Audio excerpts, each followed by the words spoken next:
Hello and welcome into another episode of the 3 Fever Point After Podcast. I'm Alex Anderson. Coach Jeff Harper here with us once again. And Coach, we have finally made it to the Superdome, and we got a good thing you made that reservation because you got a lot of games to watch. Yeah, and it falls into, really the time frame that I can be down there, where I can't stay the whole weekend. And you get Haynesville starting out the dome, and then Calvary at 7 Thursday night, and then North Dakota leads it off on Friday. And so those are the 3 games that I want to see. And if I can make it work with my schedule, I'm going to try to stay and watch Ruston. Because that Ruston game is going to be something. Yeah, so let's go in order. We'll start the Division IV non-select championship. Haynesville and Mangum. Yeah. Haynesville has made it look pretty easy, and they did so again in the semis against Jeanerette. But this Mangum team, we had Coach Franklin on our other show, the Benchwarmers podcast, and he said for the past 2 years they've had their eyes on this Mangum team, and any chance to watch film on them they've taken it because they just knew that at some point they were going to run into each other right here. 1 versus 2 should be fun. Yeah, I don't know if Bo Meeks is there still. He left Airline Right. and he went to Mangum as the OC. That's right. And so I know they experienced a lot of success under his leadership when he was there as offensive coordinator. And so, it doesn't surprise me that they've put up big numbers offensively when he was there for sure. I think he's still there. I have not heard otherwise. So that would be a really cool deal if Coach Meeks is still there. But yeah, Mangum is explosive offensively, and they've got some talent, like really, really good football players. A couple years ago, they had a running back that was just unbelievable, scoring 5, 6, 7 touchdowns a game. So I've seen some of their scores this year. I haven't really followed the program that much this year, but that's a great matchup, and you're getting 2 teams playing their best football, leading off, the state championship game. So I'm excited about that one. Yeah, it was fun getting the well, Daniel interviewed Coach. I got to listen in to it today. He was just talking about what it means to the town, and it's basically, a lot of people would say, oh wow, they go so often, right? They've won 17. How much could it mean to them? No, it means a ton, and a lot of it is because you've got a whole group, and you can count Coach Franklin in this. It's a family deal, Sure.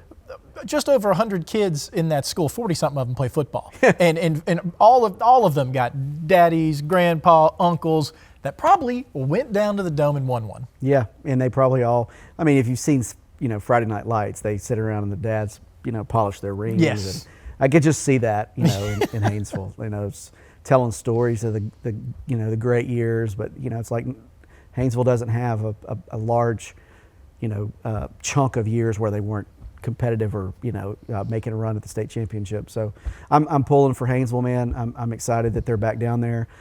In the years that I've been going, they haven't been able to pull it out. Yep. So I remember 2016 they had the lead against Logansport, and Logansport came back and won that game late. I think it was like 34-28 or something like that. Insane. Heartbreaking. And then just a series of matchups that didn't go their way, and so this is the best team they've had in a long time, and I think that they get it done, and they leave no doubt in this first game. I have to agree with you. Just watching this team all year, my goodness. Jeanerette was really good. Yeah, and they're really good. Yeah. They beat Logansport, who's a good football team, handily. So to get up there and it be competitive for a while, then Haynesville pulls away late like they did. Yep. That they're good. 2 really pick sixes. You know how they are on offense, and Isaiah Washington is such a gamer. Oh yeah, he's. I think Lane Kiffin said he's a generational freak when it comes to just athleticism. So I look forward to getting to see him play. Yeah, it's fun. Trust me, it's fun. We see him in top plays almost every week. So you'll get a good dose. Okay, so we go to 7 o'clock then on Thursday. So that game's at noon, Haynesville is. And then the nightcap, Division III Select, Calvary. How in the world do they keep doing it? They even shocked the folks at the LHSAA who had the dang score posted backwards. Yeah, I don't think anybody saw them winning that game. I remember last week we were talking about Calvary. I said they're here early. Yeah. They're a year early. Yes. They're 95. I heard Coach Guin today on the radio. 95% of their, receiving is back next year. Their quarterback is back. Their running back is back. Like their whole, team is back next year. Like and it's wild that they didn't make it last year. Yeah, they're losing some pieces on the defensive side, but they got a very young team. They should have been there last year. Right. We talked about that, onside kick, surprise onside kick, and it went the way of VC, and then VC goes on to win it. Calvary should have won it last year. Even Coach Ewan has acknowledged, Wardell's group was just unbelievably talented. These guys are talented, but they're young and they're inexperienced. And you could tell Coach Ewan's done a good job of preparing his guys to play situational football. Yep. That game last week, I watched every single snap on the huddle account that they had posted. And it was just situational awareness. They got down 21-7. Huddy made 2 really bad throws in the first quarter. They're down, 21-7, and then they just make a comeback. They get a block. I think it's a block punt for a touchdown. Then they throw a touchdown out to Huglon, and then Huddy runs one in, and it's like, okay, now they're in it. And then in that moment when they tied the ball game up, it came down to situational execution, and Calvary did it. And they did a really good job. I know people were freaking out because I heard people say that they got the ruling wrong on the pass interference. In overtime, if it's a pass interference, it's not an automatic first down. It's just replay the down. So they didn't get even though it was a PI, they got the ball at the 1.5 yard line and couldn't get in. Yeah. And I was just very impressed with Calvary and how they played. They didn't get down. It would have been really easy to get down. The Pios were tough, and they were really good on offense. Their play action game was deceptively good. They had deceptive speed. They fit the run very well. They didn't make a lot of mistakes. They were really good on special teams. You had to be very careful that they didn't pull a fake punt or fake, a surprise kickoff. You could tell Calvary knew what to expect. And then same thing with Notre Dame. Notre Dame knew exactly what Calvary was going to do, and it came down to who could execute in that moment. And when Calvary got the ball first, I was like, oh man, I've never had much luck going first in OT. And they score quick and then turn around and they get the stop, and so it's exciting for the Calvary Cavaliers and Hudson and those guys. I mean, it's pretty cool to have Huddy that was here, on the podcast. He's going to be making his first Dome appearance, and last year we had Delafield, and he's going to be in his second. So it's just exciting time for Northwest Louisiana football teams. And a good lesson to our quarterbacks out there: you want to make it to the Dome, just come on this show. It's automatic. we got it. It'd be pretty cool. Yeah. And you talk about this team. And it all, to me at least, it is just another master class of coaching by Rodney Ewan. Yep. I mean, he passes Lee Hedges for most wins in our area. Huge accomplishment. Unbelievable. I mean, look, the way we talk about Lee Hedges, he's a legend, right? Yep. And Coach Ewan is going to be that same way, discussed that same way when his career is done. But, this could be some of his best coaching yet. Yeah, I would say out of the teams that he's had, this one's the least experienced. It doesn't mean I don't believe that they're the weakest of the bunches that he's had that's been in the Dome, or that they're not as talented. I don't believe that at all. They're just the least experienced, and they don't know what they don't know. And he's got them believing they can win, and they're executing. And when you watch them play, they're going to be mistakes, especially at those skill positions. But you see a team that's very resilient, and they're fun to watch. And I do think that Calvary's got their hands full. Dunham's a really talented team. Dunham lost last year down there in the Dome. Elijah Havens is legit. He's a legitimate 27 kid that can spin it. He's just unbelievable. Is he 26 or 27? I can't remember. But he's the number one player in his class. That's what I was going to ask. Yeah, he's the number one player in his class. Yeah. So I know that he is the big domino in the recruiting cycles that everybody's watching. And I believe that's part of the reason why you see Pop come out and he wanted to get that LSU thing. It's his school, it's his program. Because right there, when you have Dunham in Baton Rouge and you get to see a 6'5" kid with NFL arm talent, he is special. Oh, by the way, he can run, and he's extremely intelligent. It's going to be a tough one, and I do think that Calvary's a defense that can match up skill-wise across the board. And, I think Dunham's offense is a lot like North Dakota, so they're going to tempo. They're going to go fast. They're going to get lined up. They're going to take, freebies. If you're going to give them some cushion, they're going to throw it. And then they let Havens run the show. And he's special. Last year he made some plays. They were getting beat early. He made some plays in that game to get them back in it. I mean, it was obvious this kid's got God-given talent. Like, he's really good. So Calvary's got their hands full, but I know that this is a game where they got to the Dome. This is the matchup they wanted. Dunham knocked them out a few years ago when Wardell was the quarterback. And so those coaches and some of those players that were on that team haven't forgotten. So it'll be a that's the game of the weekend that I'm most excited about, that one, and definitely North DeSoto and Iowa. Well, let's go to North DeSoto and Iowa. That would be Friday, noon, Division II non-select. The Griffins unbeaten. Iowa, I believe, unbeaten as well. Unbeaten, yeah. Incredible. 1 versus 2, exactly what you want to see at this point.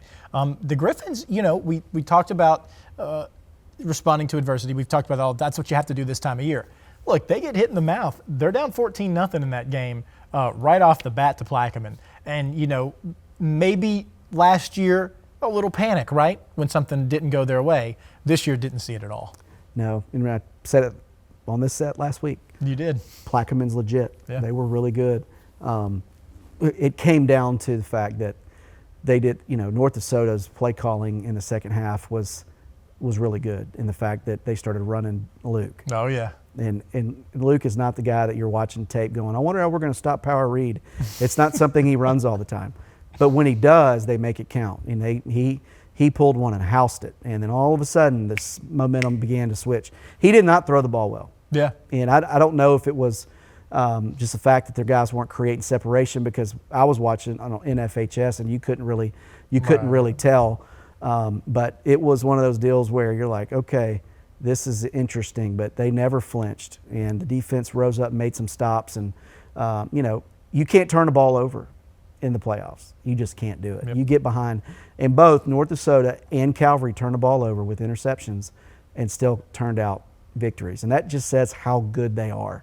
Because if you win that turnover battle, most of the time you win the ball game. And I don't know if they won the turnover battle, to be honest with you. You can keep stats, but I think that this game this week with Iowa's got a legit safety. I mean, he's a legitimate big-time player.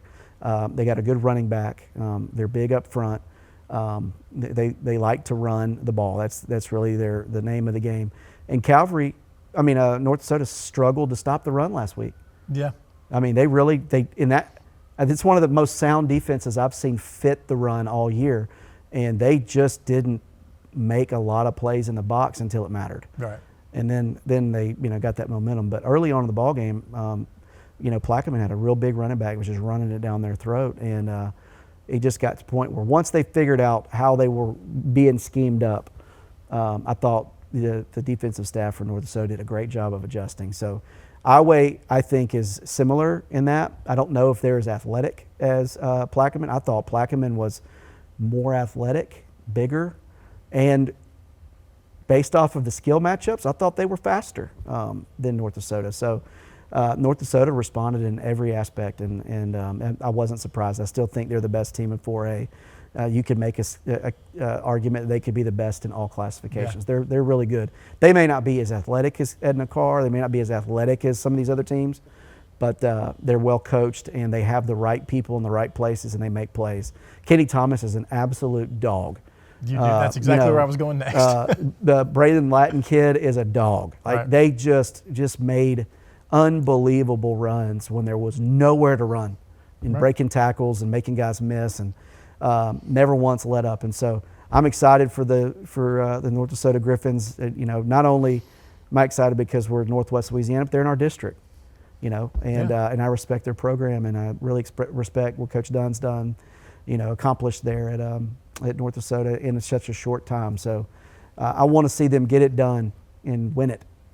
This time around. Same here. And you got to love Luke, right? So Kenny Thomas has that punt return there that really kind of turned things around for him. And after the game, he told Danny, he was like, oh, well, he should be thanking me. I called that. I knew that was going to happen. So it was kind of on me for that. But you don't realize how fast Kenny Thomas is until you watch him run against a team that's fast. Right. They didn't have anybody on the sidelines. They didn't have anybody in the stands. They didn't have anybody that on the field that can run with Kenny Thomas. Like, he is that fast. And so I always got their hands full dealing with the two backs, and you got to be aware that the big guy may pull it too. And And so they got. I think they got to get Miller Warren more involved in the pass game this week, just because that safety that they have that's at Iowa.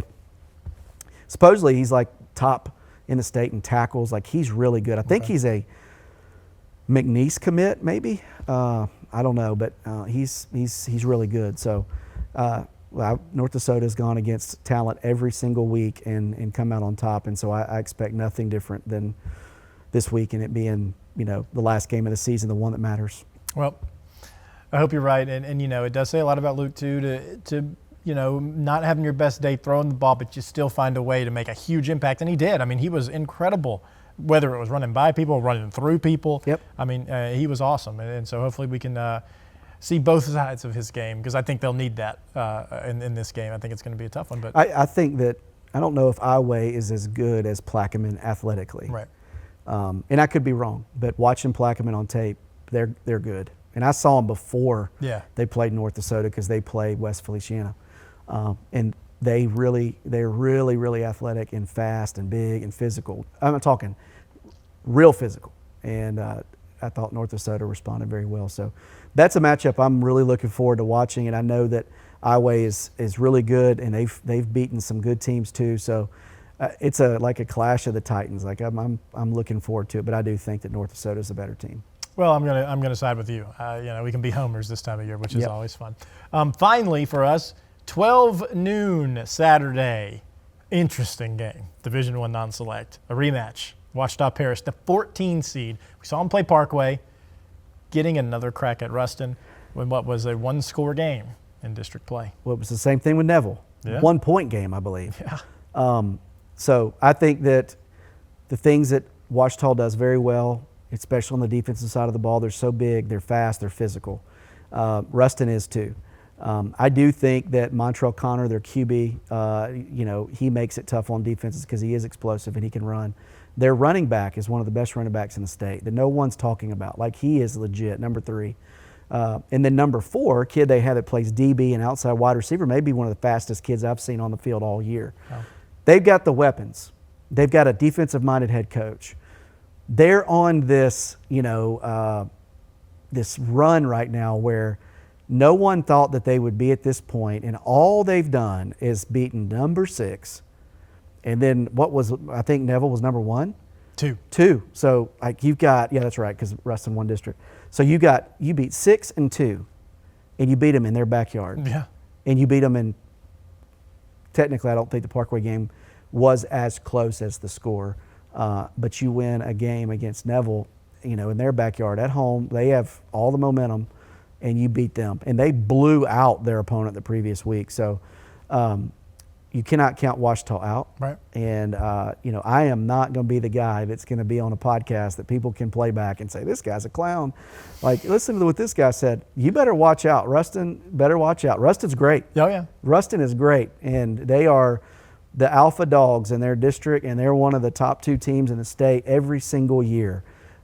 This is a game where if I was at Ruston, this is one of those games where you cannot take these guys lightly. Oh, 100%. And again, familiarity doesn't matter. You know the guys, doesn't matter.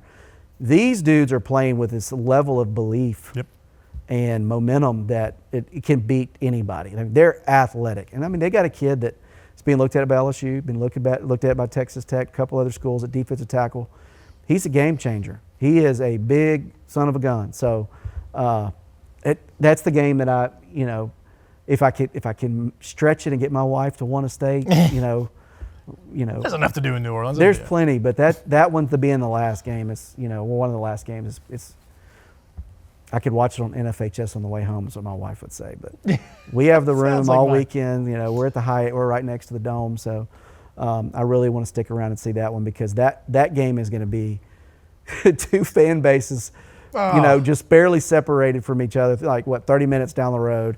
And how about all the North Louisiana teams in the Dome? How about that? Love Sterlington's in it. Absolutely. It's fun to go down there and you see all these South Louisiana homers, and you're pay attention to how many North Louisiana teams are here. Yeah. It's really impressive. So North Louisiana football matters. Well, I always say when LSU's making runs, one of their best players is usually from our neck of the woods. There's no doubt. I mean, you look at Devin White, Tre'Davious White, and we could go on and on. But certainly don't count North Louisiana out. No. I'd say certainly not this weekend. Nope, not this weekend. It's going to be fun. Hoping for really good games, but there's a couple I'd love to see blowouts. Just Calvary, blow them out. Oh, yeah. You know, Haynesville, blow them out. North Dakota, blow them out. Come I don't on. care. Run the score up, and then get the opportunity to design that state championship hardware that you're going to be getting. So I'm pulling for all these North Louisiana teams. Absolutely. Well, no full hour show. We had our finale last week, but of course we just saw Daniel loading up the car. He's getting ready. He's heading out tomorrow. We're recording this on a Tuesday. So Daniel will be there every step of the way. We'll have all of the usual stuff. The good part about it for us is with Daniel going down to the Dome, it's like every week is game of the week because you get that same coverage. So Thursday, Friday, Saturday, we'll have all of that good stuff for you as we normally would on a Friday night. We also have semifinals in Texas on Thursday and Friday. So we'll be there every step of the way. Check us out on KTBS, our news at 6, 9, and 10 for the latest from the Dome and East Texas. This has been the Point After Podcast.